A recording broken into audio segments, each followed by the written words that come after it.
Nós vamos dar continuidade a uma ministração que eu iniciei aqui na terça-feira retrasada, porque terça passada eu não estava.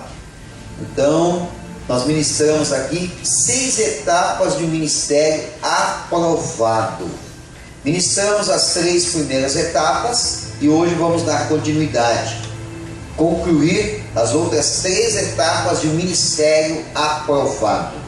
Bem, eu vou recordar depois os 3 primeiros e vou mencionar os outros 3, tá? Mas vamos lá. Primeiro vamos ler o texto da Bíblia, que é Mateus capítulo 3, do versículo 13 em diante, daí entra no capítulo 4 e o versículo 1 e o versículo 2.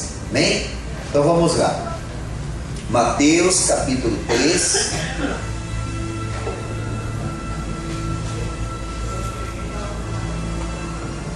Mateus capítulo 3, do versículo 13 em diante, e depois o capítulo 4, versículo 1 e 2. As 6 etapas de um ministério aprovado. Por esse tempo, dirigiu-se Jesus da Galiléia para o Jordão, a fim de que João o batizasse. Ele, porém, o dissuadia, dizendo: eu é que preciso ser batizado por ti, e tu vens a mim? Mas Jesus lhe respondeu: deixa por enquanto, porque assim nos convém cumprir toda a justiça. Então ele o admitiu. Batizado Jesus, saiu logo da água, e eis que se lhe abriu os céus, e viu o Espírito de Deus descendo como pomba, vindo sobre ele. E eis uma voz dos céus que dizia: este é meu filho amado, em quem me comprazo. A seguir, foi Jesus levado pelo Espírito ao deserto, para ser tentado pelo diabo. E depois de jejuar 40 dias e 40 noites, teve fome. Então o tentador, aproximando-se, lhe disse: se és filho de Deus, manda que essas pedras se transformem em pães. Jesus, porém, respondeu: está escrito, não só de pão viverá o homem, mas de toda palavra que procede da boca de Deus. Amém? Nós abordamos aqui naquela oportunidade as 3 primeiras etapas de um ministério aprovado, e eu vou repeti-las apenas para a gente dar uma relembrada. A primeira seria a Galiléia, que significa círculo, né? Significa etapa da nossa vida, ou significa aliança. O melhor símbolo de um círculo, a melhor representação de um círculo é uma aliança. Amém? Então você veja que Jesus, quando ele partiu para o seu ministério, ele partiu de uma aliança. Ele veio de uma aliança que Deus estava fazendo com o ser humano.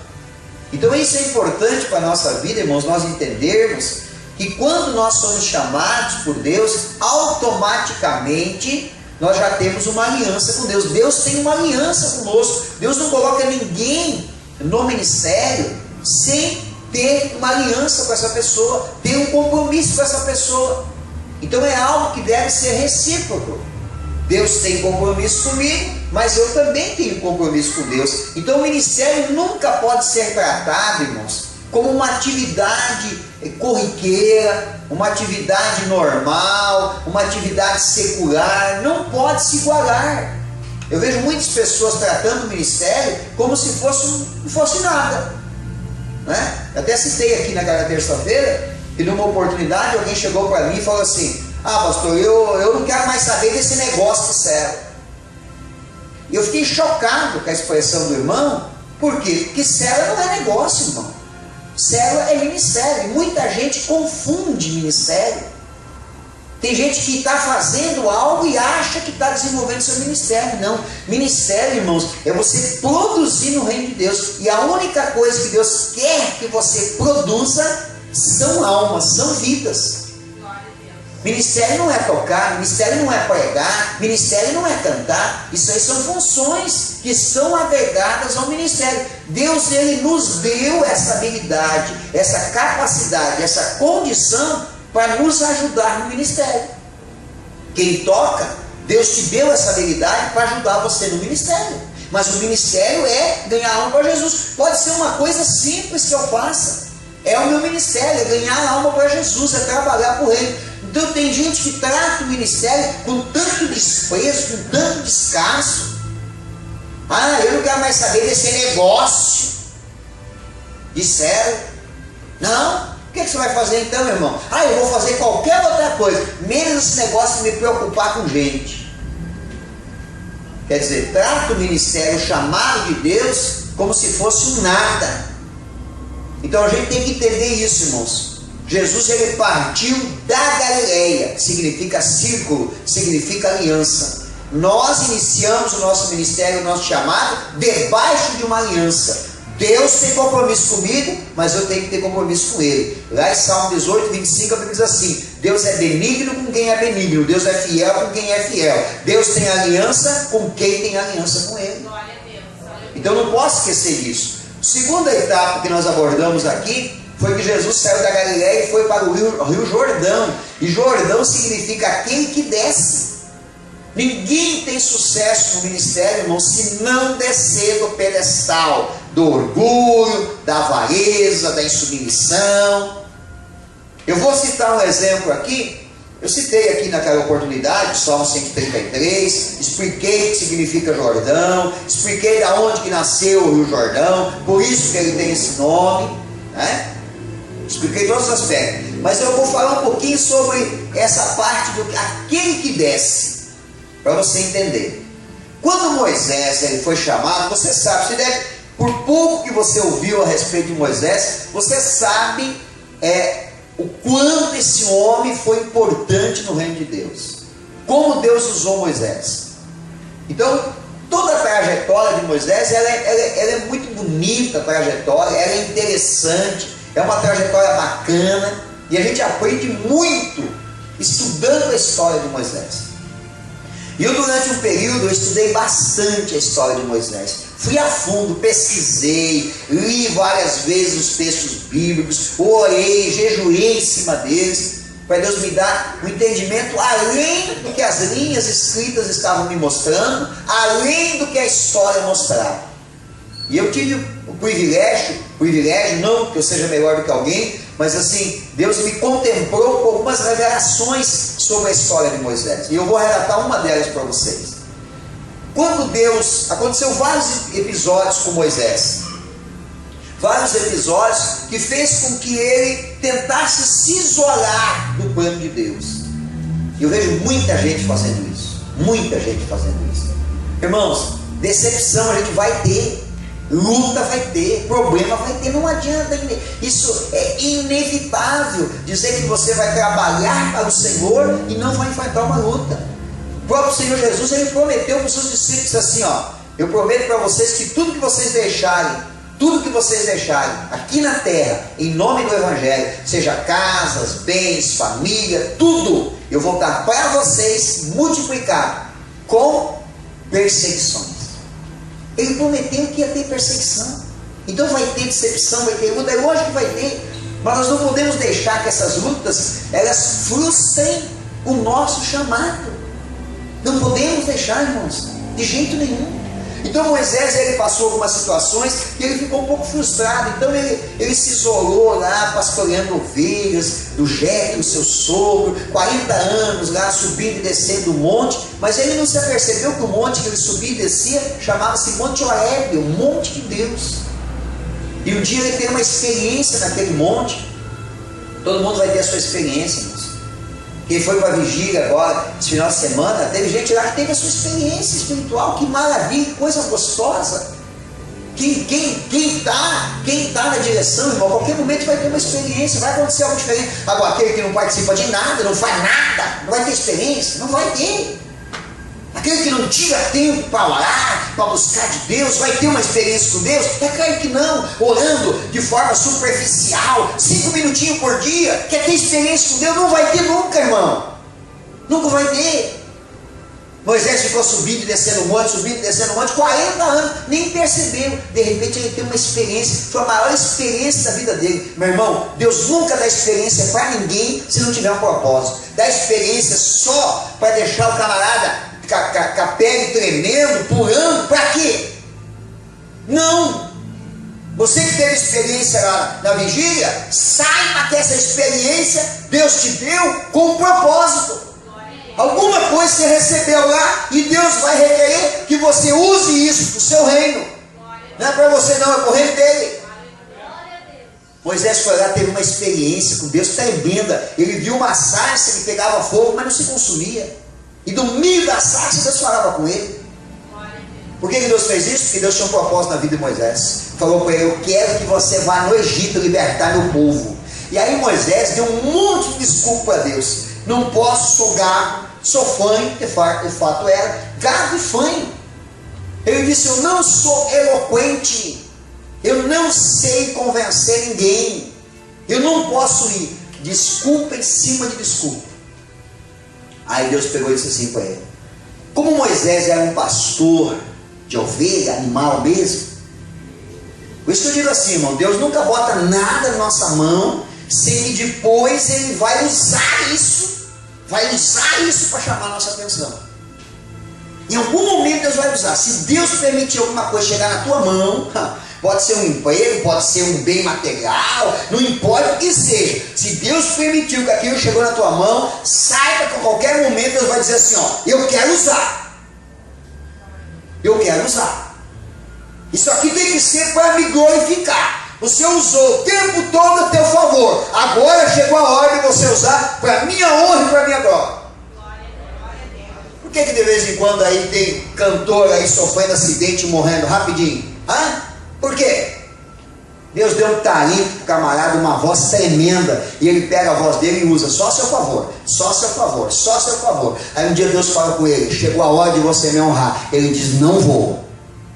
Eu disse: então, só sinto muito, vou te chamar a atenção de uma outra maneira. Aí Deus permite. Às vezes acontece um monte de coisa na vida do cara, e o cara não acorda. Aí deixa a brecha, o diabo vai lá e ó, tira a vida do cidadão. De tudo que Deus coloca na nossa mão, irmão, tudo é para glorificar o nome dele, não é para nosso proveito.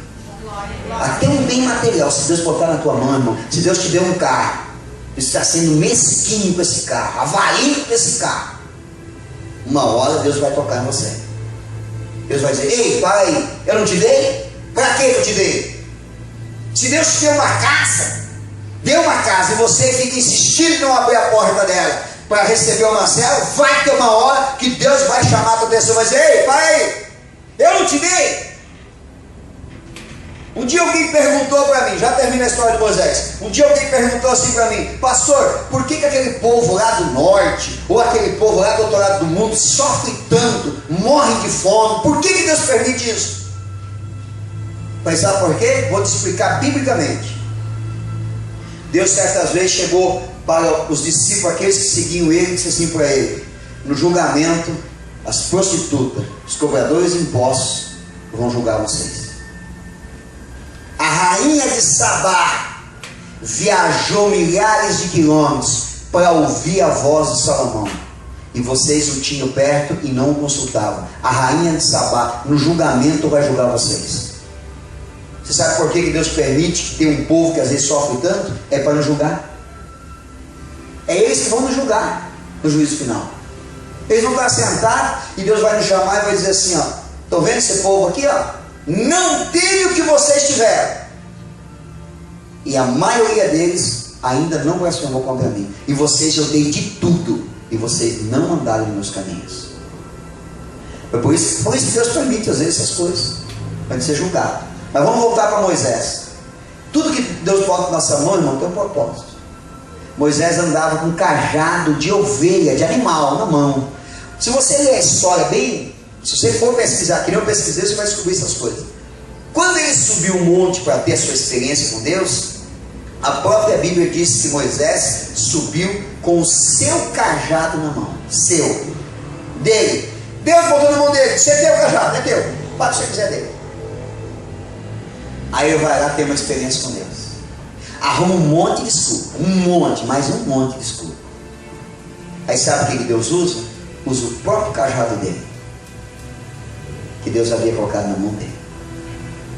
O cajado servia para quê? Pastorear ovelhas, rebanho. E Deus queria que Moisés fizesse o quê? Pastoreasse um rebanho chamado povo de Israel e tirasse eles do Egito. Aí como Moisés estava arrumando um monte de desculpa, você está arrumando desculpa porque Deus te deu, irmão? Tá? Está arrumando desculpa? Então ouça essa. Deus disse assim para Moisés: pegue o teu cajado e jogue no chão. Ele pegou o cajado e jogou no chão. Vamos ver quem conhece a história aí. No que o cajado se transformou? Numa cobra, numa serpente. Por que será? Não poderia ter se transformado se Deus ia... Porque quando ele sai do monte, a própria Bíblia diz: desceu Moisés o monte, segurando em suas mãos o cajado de Deus. Se Deus ia transformar esse cajado desse jeito, por que não se transformou numa pomba ou em outro animal qualquer? Não, se transformou numa serpente, numa cobra. Sabe por quê? Porque se nós viajarmos lá para o livro de Gênesis, no comecinho da história, quando Adão e Eva pecaram contra Deus e desobedeceram, e o diabo fez uso do corpo de uma serpente, todos eles tiveram a consequência daquele pecado. E em direção à serpente foi lançada uma palavra pelo próprio Deus, não foi pelo ser humano, foi pelo próprio Deus. Deus olhou para a serpente e disse: tu és maldita. Serpente foi amaldiçoada. A cobra, ela não andava que nem ela anda hoje. Ela era um animal selvático, mas andava, tinha pernas, andava, se locomovia normal. A partir daquele momento, Deus disse: a partir de hoje você vai rastejar e comer o pó da terra.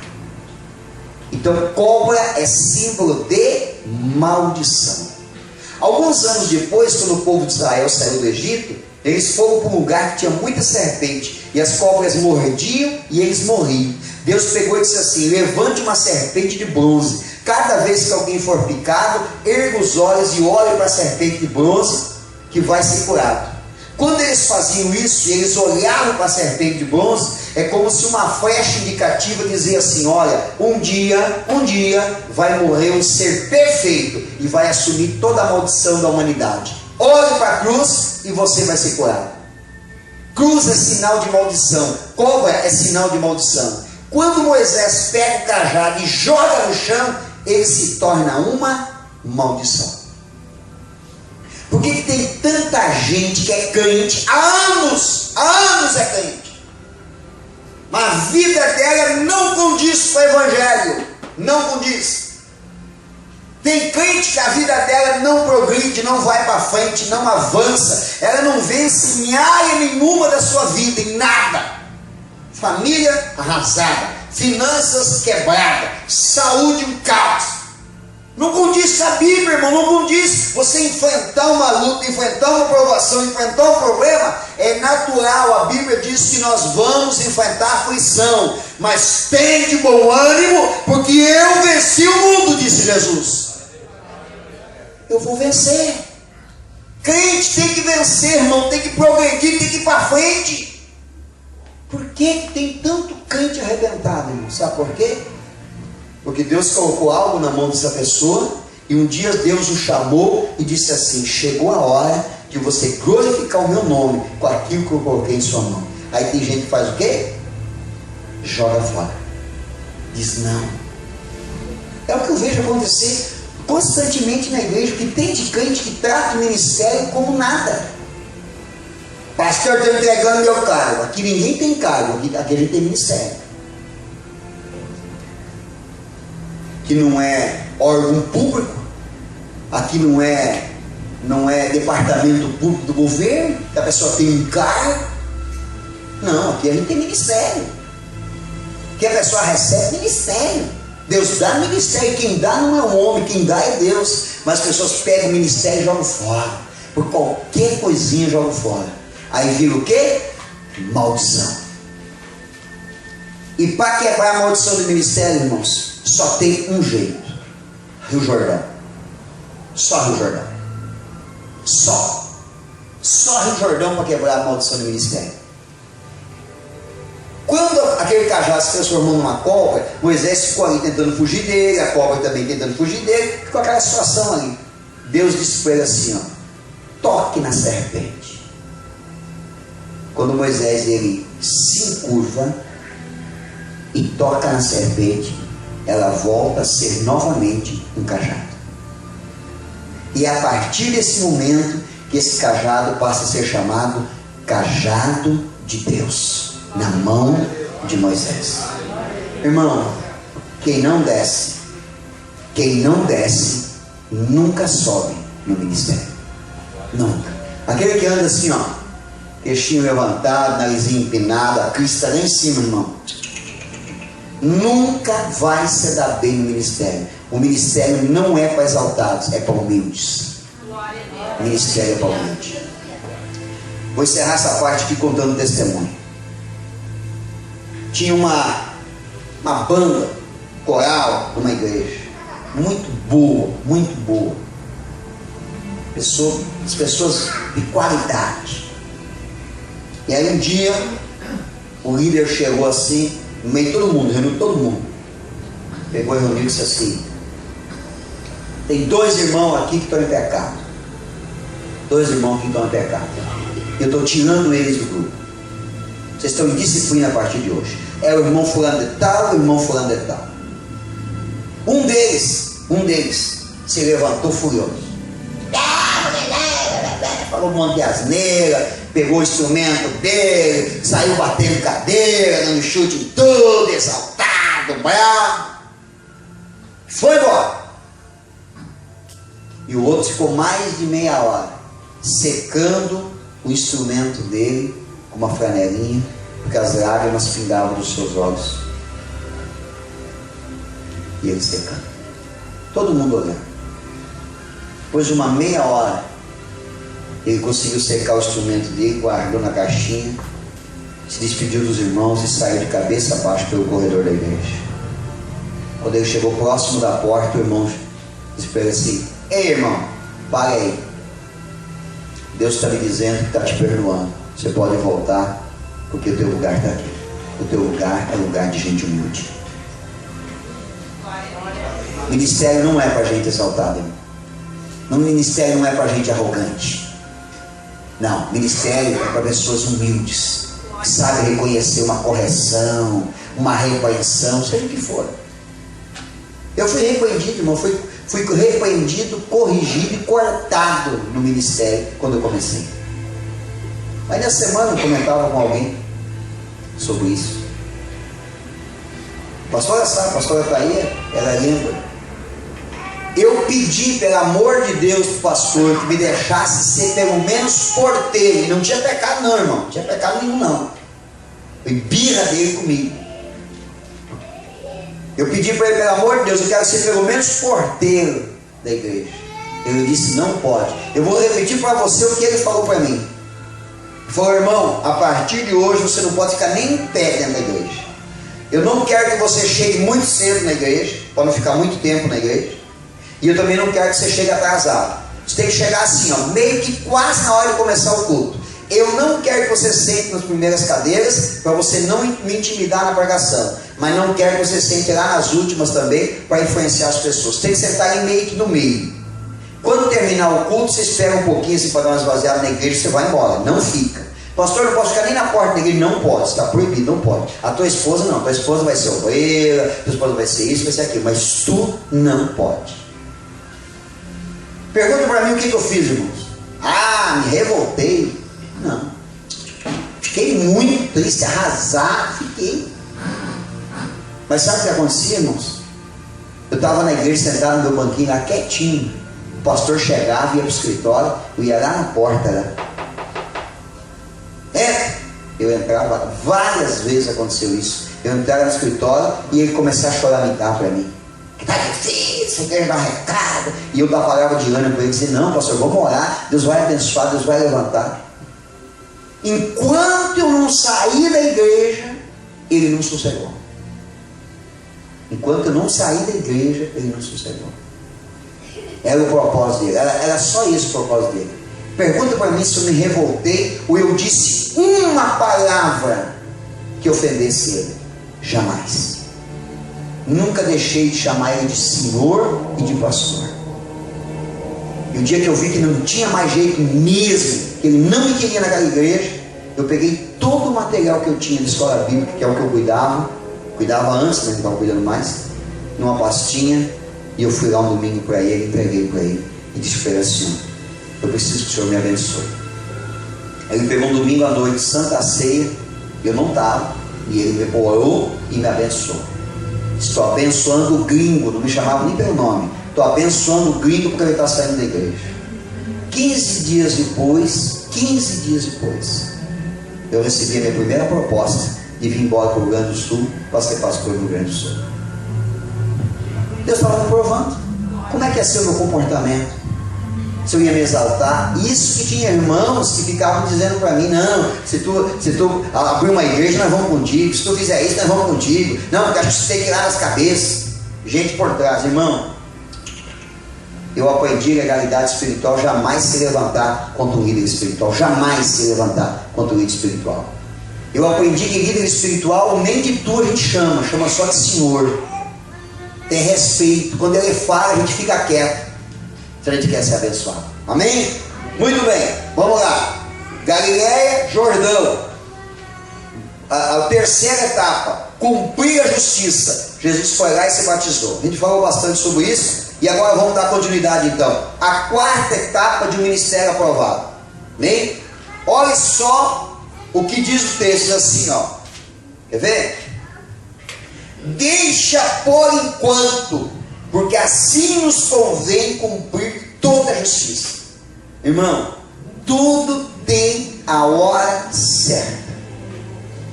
Jesus disse para João assim, ó: por enquanto deixa assim, rapaz. João disse: Senhor, mas tu vinha aqui para me batizar, para se batizar comigo, eu que mereço ser batizado pelo Senhor. Ele disse: não, por enquanto deixa assim, porque tudo tem a hora certa. Irmão, não força o ministério, irmão, não força. Tudo tem a hora certa. Eu já conversei com pessoas que estavam agoniadas para ser pastor. Não, eu quero ser pastor, está demorando muito. Não, tudo tem a hora certa. Tudo tem a hora certa. Aí esses dias conversava com um pastor, e ele disse assim: olha, quase que eu botei meu ministério fora. Por quê? Porque eu estava me precipitando. Ele falou: ainda bem que Deus não abriu a porta, fechou as portas para mim. Mas sabe por quê? Tinha alguém orando por você, tinha alguém orando todos os dias por você. Na hora certa Deus abençoa, na hora certa Deus abre as portas. Não adianta se precipitar, irmão. Tem a hora certa. Espere o tempo de Deus. Espere o tempo de Deus. Tem gente que não sabe esperar, fica pressionando, quer porque quer cavar uma oportunidade, quer que as coisas aconteçam do seu jeito. Irmão, eu confio em Deus, eu não confio em Deus. Se eu confio nele, eu vou orar a ele, vou dizer: Deus, olha, eu estou aqui, eu quero fazer isso, eu tenho vontade de fazer aquilo. Quando for a hora, o Senhor abre a porta. Se Deus é Deus, ele vai fazer, não vai fazer? Não vai fazer, irmão? Vai fazer. É que nem emprego, irmão. Tem gente que joga emprego fora. Ah, não, pastor, porque eu acho que eu mereço uma coisa melhor. Se merece uma coisa melhor, então olha. Fica tranquilo, Deus vai te dar. Se você merece, está fazendo por merecer, está fazendo certinho, está honrando a Deus, fique tranquilo que Deus vai abrir a porta. Na hora certa, Deus vai abrir a porta. Mas é na hora certa. Quarta etapa de um ministério é saber esperar a hora certa. Amém? Olha só, Gênesis capítulo 8, versículo 7. Vamos ler esse versículo. Isso aí vale para a multiplicação da célula, irmão. Na hora certa vai multiplicar. Fica tranquilo. Não, tem gente que fica ali: ai, pastor. Irmão, se você estiver fazendo direitinho na célula, na hora certa tudo vai funcionar. Glória a Deus. Não fica precipitado, não. Mas eu tenho que fazer isso. Porque eu tenho que arrumar mais gente. Vou tentar arrancar de outra célula alguém. Faz isso não, besteira. É que nem igreja, irmão. Aliás, tem um pessoalzinho aí, ó, estão tentando arrancar gente aqui da nossa igreja. Besteira, gente. Que povinho mais infantil, ligando para membro da nossa igreja, convidando para ir na outra igreja, só porque não está mais com nós aqui, vai querer levar a gente junto. Eu vou dizer o que Gamaliel disse. Gamaliel disse assim, ó: gente, se aquela obra ali é de Deus, não vamos se meter lá, porque nós vamos arrumar problema para nós. Se a obra é de homens, fique tranquilo que o tempo ela se desfaz. Agora, se ela é de Deus, lutar contra Deus, não. É o que eu digo a respeito desse povinho aí, desse pessoal aí. Se é de Deus, eles vão permanecer. Se é de Deus, eles vão permanecer. Se a obra não é de Deus, é a vaidade humana, fique tranquilo que o tempo se encarrega. Fique tranquilo, não te preocupe. Tem meus irmãos preocupados, diziam, pastor, não, porque estão cercando os membros da nossa igreja. Eu falei, deixa quem quiser ir com eles que vai. Vai fazer o quê? Quem quer ir? Tem como segurar? Não tem. Tem como amarrar as pessoas? Não tem. Nós temos que estar preparados, porque boa parte dessas pessoas, depois nós temos que estar preparados para recebê-las de volta, porque elas vão voltar machucadas, feridas, desiludidas, algumas vão desviar, e Deus vai requerer da mão deles. Por isso que eu vou chamar a atenção de vocês de novo. Não está acontecendo, mas eu vou reforçar para não acontecer. Não convide gente de outra igreja para ir na célula. Não convide. Se a pessoa se oferecer para ir, está aberto lá. A porta está aberta. Receba, trate bem, abençoe a pessoa. Se ela tocar no assunto, diga assim: você tem igreja, irmã? Tem. Seja fiel à tua igreja, porque provavelmente teu pastor não vai gostar de saber que você está visitando o trabalho da tua igreja. Seja sincero. Olha, irmão, me desculpe, nosso trabalho aqui é uma benção, mas o nosso trabalho aqui é para ganhar não convertido. Crente nós não estamos querendo, não. Seja sincero. Trate bem a pessoa, que talvez ela foi lá porque precisa de uma oração, mas não convide, a não ser que está desviado. Ah, o pastor está desviado, está afastado da igreja. Investiga bem para saber se é verdade. E tem uns também que são loucos de mentiroso. Não, eu não estou congregando na igreja lá mais. Às vezes está, mas está de conversa. Semana passada tivemos uma reunião de pastores, e um pastor chegou para mim e disse: pastor, como é que está fulano de tal lá na sua igreja? Eu falei: não está? Não vai na igreja? Não, porque essa pessoa esteve aqui na igreja e tal. Eu falei: amém, o senhor que sabe. O senhor que sabe. Eu falei: não, quero só agachar bem caro para o senhor que a gente não convidou, o pessoal está vindo por conta. Não. Está vindo por conta, abençoe ela e está tudo bem. Não tem problema nenhum. Mas nós não temos esse conceito aqui, irmão. Não convide ninguém. Não convide ninguém. E oriente lá o pessoal da célula. Essas pessoas aí que estão ligando, convidando. Vão ganhar alma para Jesus. Tem tanta gente para ser ganho aí. Estão querendo fazer igreja às custas de quem já pagou o preço. Se é de Deus, permanece. Se eu sou profeta, se essa obra não é de Deus, não vai durar muitos dias. Amém? Amém. Vamos lá. Acharam? Gênesis 8:7. Soltou um corvo, o qual, tendo saído, ia e voltava, até que se secaram as águas de sobre a terra. Depois soltou uma pomba, para ver se as águas teriam já minguado da superfície da terra. Mas a pomba, não achando de pousar o pé, tornou ele a arca, porque as águas cobriam ainda a terra. Noé, estendendo a mão, tomou-a e recolheu-o consigo na arca. Esperou ainda outros 7 dias, e de novo soltou a pomba fora da arca. À tarde, ela voltou a ele, trazia no bico uma folha nova de oliveira. Assim entendeu Noé que as águas tinham minguado de sobre a terra. Amém? Tudo tem a hora certa, não tem? Primeiro soltou um corvo. É que na tradução do hebraico, alguns animais eles têm que trazer o nome do animal de uma forma que todo mundo saiba que bicho que é, né? Mas alguns entendidos lá e pesquisando lá dizem que não era um corvo, era uma espécie de um abutre. É um urubu que não tem aqui, só tem lá naquela região, mas é um animal, um pássaro, que só come cadáver, carniça, igual o urubu que nós temos aqui. E aí é lógico, né, irmãos?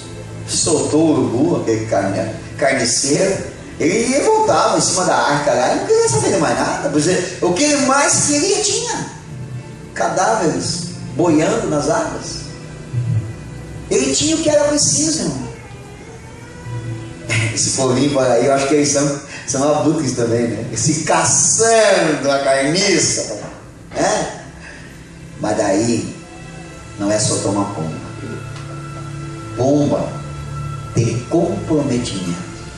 Qual é o único pássaro que é usado como correio? Pomba. Ele tem comprometimento. Depois de treinado, você pode soltar. Ele voa milhares de quilômetros para chegar no seu lugar de origem. O pombo assim, ele vai e volta trazendo novidade. O que ele trouxe no bico? A folhinha de uma oliveira. Essa folhinha de oliveira representava esperança para a arca. Nem tem que saber esperar o tempo certo. Na hora certa, fique tranquilo. Deus vai mandar uma pombinha para mostrar para você que chegou a hora. Ela vai trazer uma folhinha no biquinho dela, dizendo: ó, renove as esperanças. Tem esperança para você. Amém? Vamos lá. Quinta etapa: tempo de ser tentado. Irmãos, quem que levou Jesus para o deserto para ser tentado? Quem foi? Não foi o diabo que levou Jesus para o deserto para ser tentado. O diabo foi lá tentar Jesus. Quem levou Jesus para o deserto para ser tentado foi o Espírito Santo. Espírito Santo. Por quê, irmãos? Porque nós estamos falando 6 etapas de um ministério aprovado. Ninguém é aprovado se não passar pela prova. Irmão, eu tenho que passar pela prova para ser aprovado, para Deus depois me dar o certificado de conclusão e dizer: ó, você passou.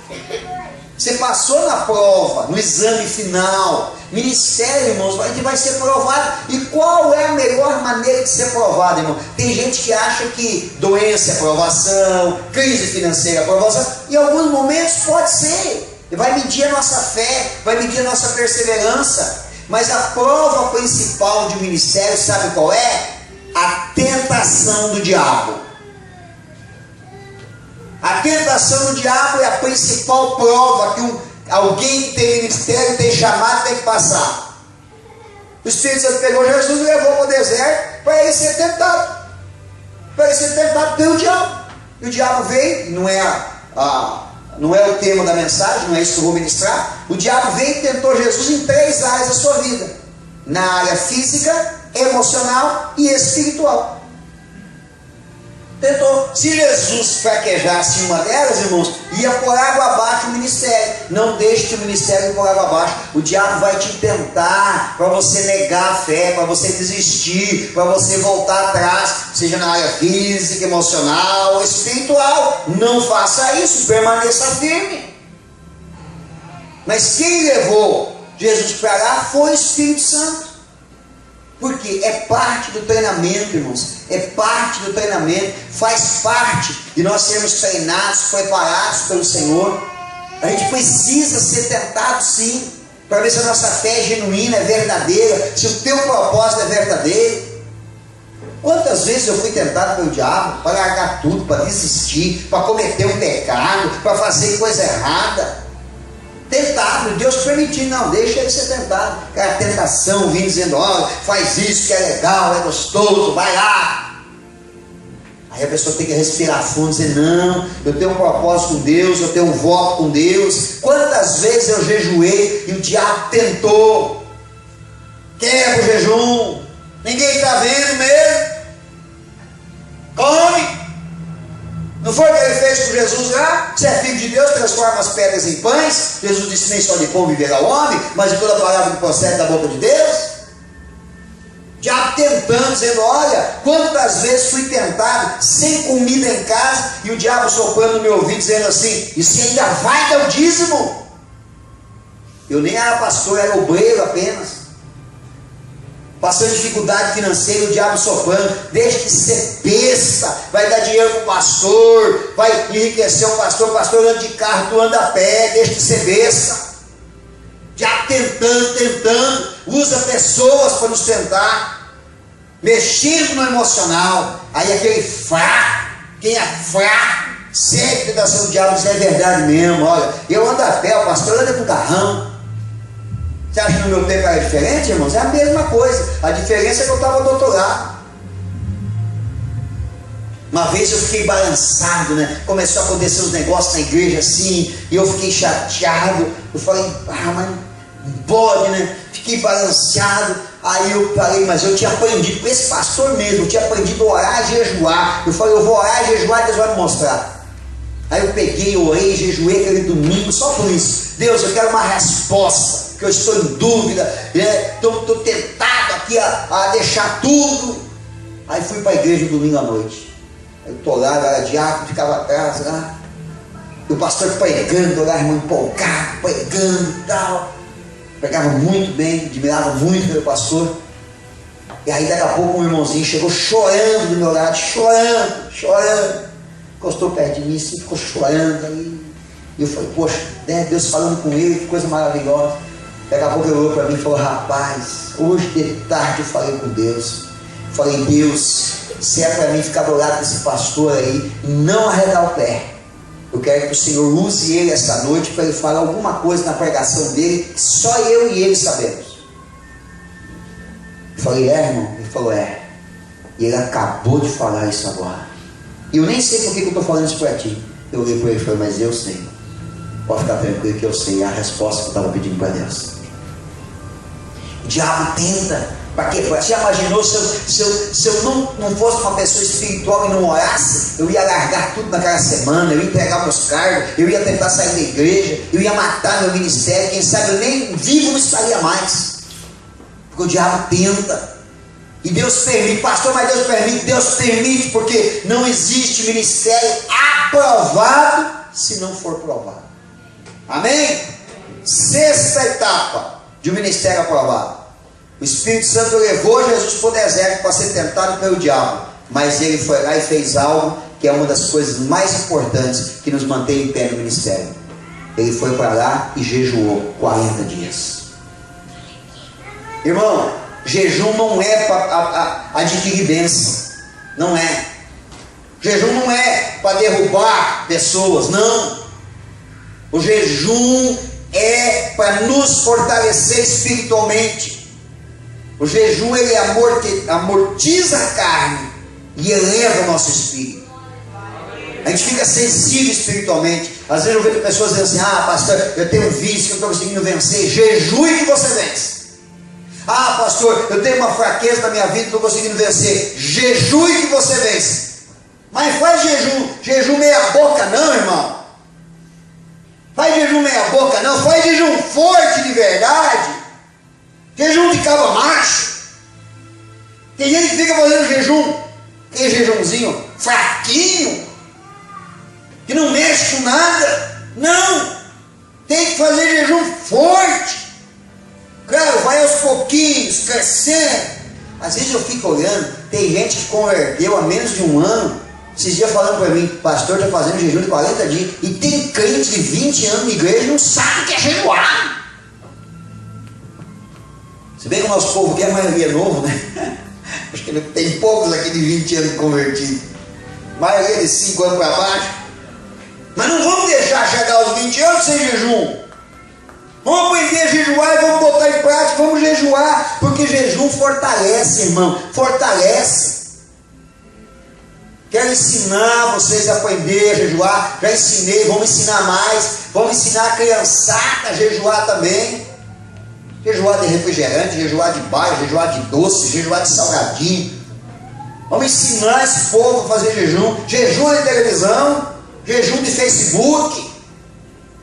Vê que esse jejum do Facebook, tem gente que vai morrer, não consegue. Trem terrível. Jejum de videogame. O crente tem que estar envolvido em algum jejum na sua vida, em todos os momentos. Fortalecimento espiritual, renúncia, entrega a Deus, cresce espiritualmente, tem ousadia. Estava falando esses dias, né? Um pastor chegou lá para o pastor Olival, muito de ingênuo, coitado. Logo para quem? Pastor Orival. Chegou para ele e falou assim: pastor, quero que o senhor ore por mim e transfira essa unção que o senhor tem. Ele falou: eu vou orar e vou transferir a unção, mas vou fazer uma pergunta para você. Você está disposto a ler os 1000 livros que eu já li? Redentor, camarada. Está disposto a pagar o preço? Fazer as mais de 100 viagens que eu já fiz para conhecer a igreja de sério? Se você estiver disposto, eu transfiro a minha unção para ti, porque a minha unção não tem segredo. Eu não recebi a minha unção num monte, eu não recebi a minha unção orando, eu recebi a minha unção pagando o preço. Corre atrás, irmão. Ministério a gente corre atrás. Ai, ser pastor me deu uma oportunidade, irmão. Corre atrás. Pastor é um servo de Deus, quem guia a obra é Deus. A hora que Deus disser assim, pastor pode até ser durão, dizer assim: não vou dar oportunidade para o seu irmão, não vou dar oportunidade. A Bíblia diz que Deus que muda o coração do rei. Se Deus mandar, Ele vai dar oportunidade, sim, irmão. Não tem esse negócio não. Corre atrás do teu ministério, paga o preço por ele. Porque eu já vi de gente: pastor, eu vou sair da igreja porque aqui não me dá oportunidade. Pode ir para o céu que quiser, vai para quintos infernos lá, que não vai ter oportunidade, porque quem faz essa oportunidade sou eu que faço a minha oportunidade, é eu que tenho que pagar o preço. Aí tem uns camaradas, pergunta para eles: você jejua, irmão? Ultimamente não estou jejuando. Aí enche a boca para falar mal, não sabe o relacionamento que eu tenho com Deus, e não sabe do preço que eu já paguei para chegar onde eu cheguei. Não sabe como conquistei esse ministério. Não conquistei politicamente, me aproximando de autoridades eclesiásticas. Não, conquistei, paguei o preço. Falei ainda ontem para um rapaz, falei: tem que ter coragem, fazer que nem eu fiz um dia. Saí da minha cidade, vim para uma cidade que a igreja estava precisando de um homem de Deus. Vim aqui, paguei o preço, paguei o preço. Aquela igrejinha que está lá embaixo, que ali nós lavamos aquele piso de lágrimas. Ninguém viu. Claro que ninguém viu, não tinha ninguém. Não tinha ninguém para ver, né? Deus sabe. Eu me impressiono comigo mesmo. Deus sabe o que faz. Se tivesse tido alguém para ver, não estaria dentro dos planos de Deus. Deus disse assim: não quero que ninguém veja, eu só quero ver. A gente foi para lá e pagou o preço, chorando. Aí depois Deus foi mandando uns, né, para ajudar, né? Vai lá ajudar, vai lá ajudar, vai lá ajudar. A gente chegou no que a gente é hoje. Eu vou encerrar com esse tema aqui: jejum. E quero desafiá-los o jejum. Nós vamos fazer um voto de jejum aqui. Cada um faz o seu, se quiser fazer. Esse jejum é para o ministério, para o seu ministério, para a tua vida espiritual. Não tenha medo de fazer não tenha medo de fazer desafio, não. Não tenha medo de ser ousado, não. Não tem. Eu não me arrependo. Uma vez inventei de fazer 90 dias de jejum de 24 horas. Foi difícil, mas não me arrependo. Abençoou meu ministério, mudou meu ministério. Não me arrependo. É difícil, não é difícil ver aquele irmão que não tem comprometimento, comendo toda hora, eu sei ali não poder. Não é verdade? E quando a gente não está jejuando, os irmãos estão nem aí. Estão nem aí. Aí você jejua, eles aparecem com cada coisa gostosa. Convido para janta, convido para almoço, convido para só coisa boa. O que aparece de aniversário quando a gente inventa de fazer um jejum? Vou jejuar 40 dias. Posso saber? No outro dia alguém: eu queria te convidar para o aniversário. Eu até vou, mas vou poder comer.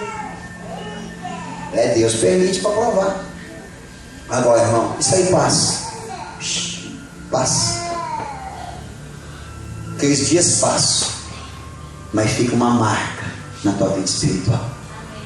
Fica uma marca na tua vida espiritual. E nunca ninguém vai tirar de você. Amém? Eu já tenho que encerrar. Então eu vou concluir passando para vocês uma data aqui importante. Quem quiser anotar aí: do dia 1º de setembro ao dia 10 de outubro, nós vamos fazer uma grande consagração de jejum com a igreja. Amém? Faz o que você, se alguém quiser depois alguma orientação, conversa com o líder de ministério, ou quer me procurar, eu te dou a orientação, tá? Só não pode quem está amamentando e quem está grávida. Aí não pode, tá? Não pode jejuar. Mas os demais, todo mundo pode. Alguns jejuam mais, outros vão jejuar menos. Converse com alguém que de repente já fez o jejum. Eu queria fazer um jejum assim, você não sabe como é que é. Converse com a pessoa, tá? Troca umas ideias, né? Alguém que tem mais experiência vai te ajudar. Quer conversar comigo, conversa. Assim, ó, eu vou fazer 40 dias, só que eu não vou fazer 40 dias do mesmo jejum, tá? Diretão que nem eu fazia. Por quê? Deixa eu explicar para os irmãos. Vocês sabem que eu ainda estou no processo de reeducação alimentar. E não é uma coisa fácil, mas é uma coisa ainda para mais 1 ano, 2 anos. Mudar hábitos alimentares é muito difícil. Eu quase tive umas recaídas semana. Aí complicado o negócio. Aí dei até uma engordadinha, aí eu fiquei desesperado. Aí ontem ele comeu um pouquinho, hoje praticamente só alface e ervilha. Então é um processo, demora, irmãos. Eu preciso disso, irmãos. Eu preciso chegar no meu peso ideal, fazer a reeducação alimentar, para mim poder depois continuar o resto da vida sem engordar mais. Eu quero viver até uns 70 pelo menos, gente, né? E você pode pesquisar, gordo de 80 é muito raro. São poucos gordos de 80, né? Então eu quero chegar um pouquinho mais com saúde. Então, irmãos, como eu estou nesse processo, eu não posso fazer um jejum forte durante 40 dias. Então eu vou fazer assim, tipo, uma semana forte, a outra semana eu vou fazer mais light. A outra semana forte, a outra semana mais light. Vou fazer intercalado. Mas vou estar jejuando uns 40 dias. Amém? Nesse propósito. Eu vou jejuar pelo meu ministério. Você jejua pelo teu ministério. Amém? Faz dentro daquilo que você quer. Eu vou dar algumas sugestões. De repente você não consegue fazer um jejum muito forte na área da comida, então faz um casamento, né?